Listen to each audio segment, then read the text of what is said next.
My dear friends, welcome in vision chemistry classes. आज की class में पढ़ेंगे संक्रमण तत्व रंगीन आयन बनाते हैं क्यों। संक्रमण तत्व रंगीन आयन बनाते हैं क्यों। तो आज की क्लास में देखें संक्रमण तत्व रंगीन आयन बनाते हैं क्यों।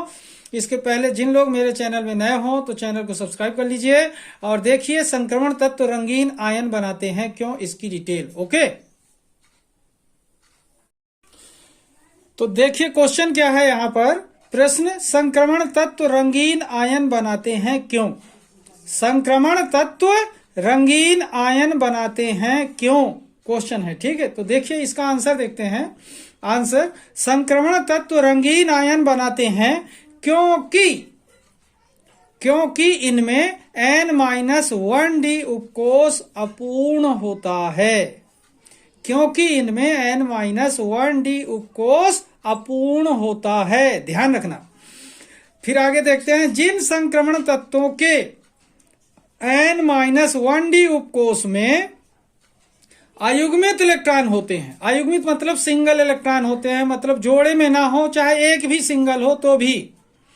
जिन संक्रमण तत्वों के N-1D उपकोष में अयुग्मित इलेक्ट्रॉन होते हैं उनके आयन रंगीन होते हैं। ध्यान देना, जिनके N-1D उपकोष में इलेक्ट्रॉन अयुग्मित होंगे उन्हीं के आयन क्या होंगे, रंगीन होते हैं।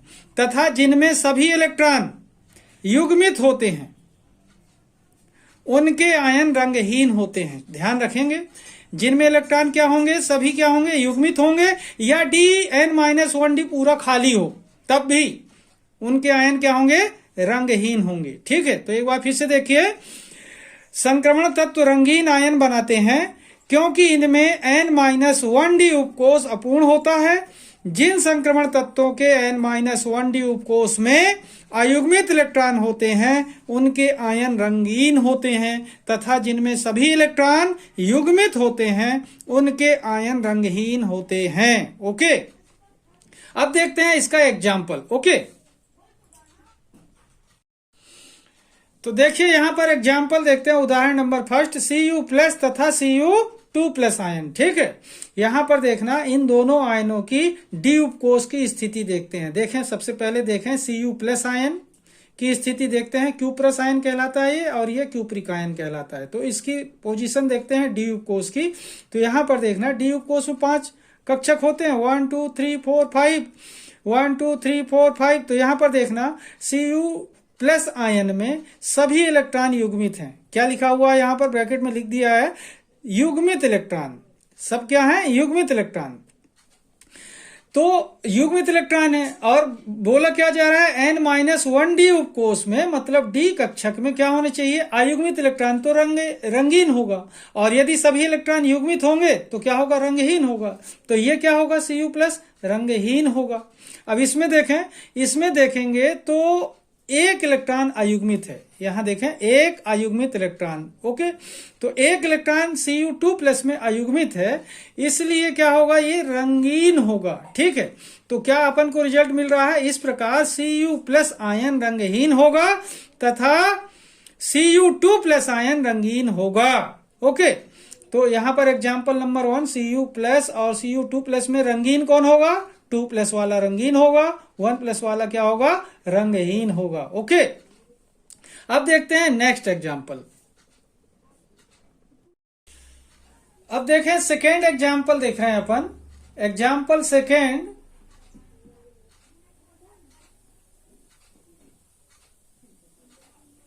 यहां पर देखिए एग्जाम्पल सेकेंड में देख रहे हैं Ti+3 तथा Ti+4 आयन में। ठीक है, Ti+3 तथा Ti+4 आयन में देखें, D उपकोष की स्थिति देखते हैं। Ti+3 आयन में देखें, एक इलेक्ट्रॉन अयुग्मित होता है। यहां पर लिखा हुआ ब्रैकेट में बाजू में, एक अयुग्मित इलेक्ट्रॉन।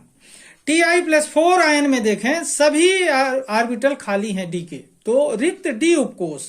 तो इस कंडीशन में क्या होगा, इस प्रकार देखें, Ti+3 आयन रंगीन होगा तथा Ti+4 आयन क्या होगा, रंगहीन होगा। ओके, तो यहाँ पर Ti+3 आयन का देख रहे हैं कंडीशन डी उपकोष की कि एक इलेक्ट्रॉन अयुग्मित है और Ti+4 आयन में कोई भी इलेक्ट्रॉन नहीं है, मतलब रिक्त डी उपकोष है। इस कंडीशन में क्या हुआ, Ti+3 आयन क्या होगा, रंगीन होगा, और Ti+4 आयन क्या होगा, रंगहीन होगा।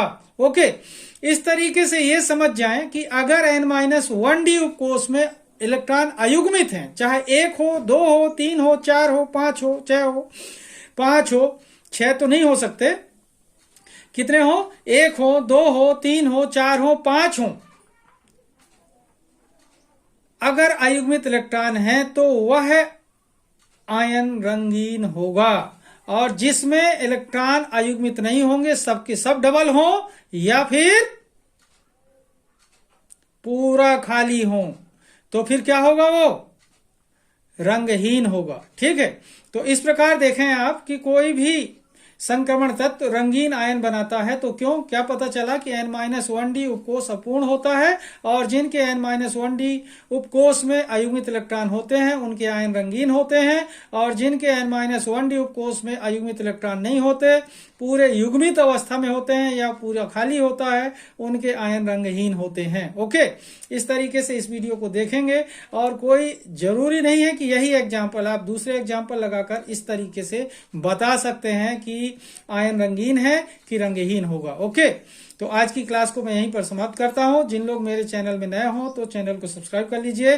तब तक के लिए धन्यवाद। जय हिंद, जय भारत।